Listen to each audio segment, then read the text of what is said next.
Oh, I'm sorry. I was just catching up on some light reading here. Hi, Mrs. Malloy. I know you remember me from last year, and I know that you really liked my video, so I thought I'd join you again with Vanessa and Eve's project. So I hope you really enjoy it. Thank you.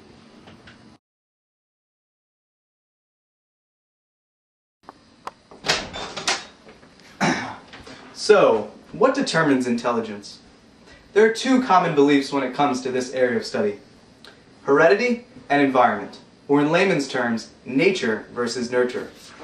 For our purposes, we will be following two high school students in their own natural environments. Then we will zero in and take a closer look at their family history. We will try to see how different environments and varying family backgrounds affect intelligence.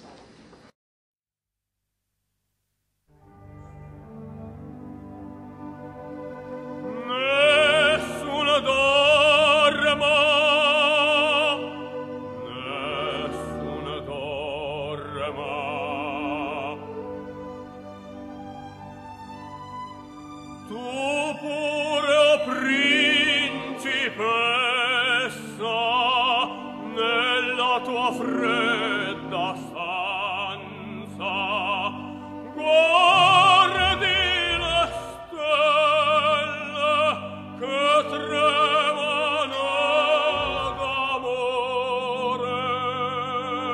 e di speranza.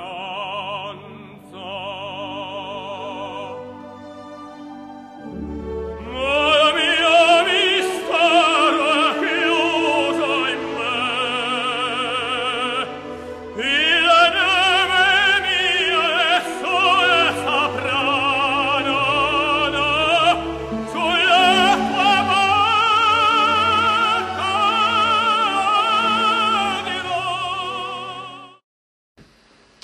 I'm going to ask you a series of questions, and I'd just like to hear your responses. There is no correct answer, and there is no incorrect answer. Just answer whatever answer comes in your head first.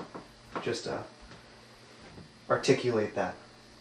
Theoretical town. There's one barber. Now in this town, no one is allowed to cut their own hair. Only the barber is allowed to cut their hair. Now, you cannot leave the town to get your haircut. You must get your haircut in the town. Now, there are plenty of people that go to get their haircuts, you know.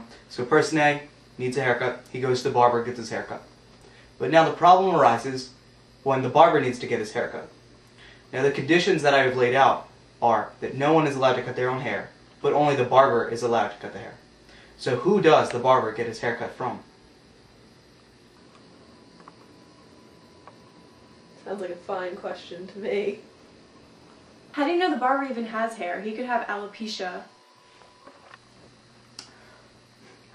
When an unstoppable force hits an immovable object, in your opinion, what would you say happens? Okay, so the immovable object would be like bam, and this unstoppable force would be like bam, and then there'd be a force field, and it would stop. Boom! Force field.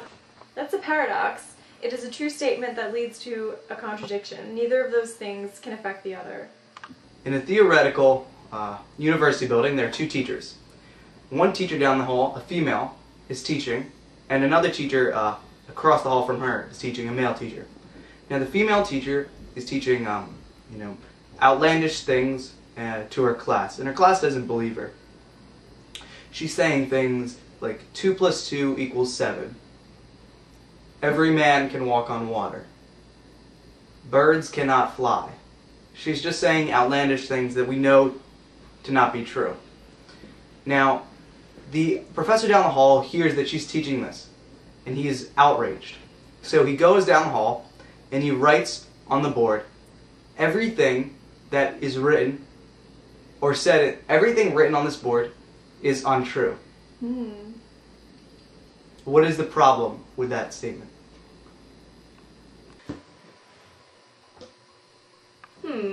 That sounds like a liar paradox to me. A man needs to travel from point A to point B. Now this distance from point A to point B is 1 mile. Now in order to travel a mile, we all know that one must travel a half of a mile. And in order to travel half of a mile, you need to travel a fourth of a mile. And in order to travel a fourth of a mile, you need to travel an eighth, and a 16th, a 32, a 64th, and 128th of a mile. So therefore, it's infinitely divisible, the distance from point A to point B. Now, if we apply this distance from point A to point B, a mile in this case, it could be different in any other. But if we apply that idea that every amount of space is infinitely divisible, as I have just explained, then motion would be impossible. Because in order for me to move my hand from here to here, I would have had to move it half the distance, a fourth of the distance, an eighth of the distance, and so on and so forth. How would you seek to prove that motion does exist, in your own words? Is that the end of the question? That's Zeno's paradox. It says that motion is an illusion, however it was disproved by the string theory. Guarda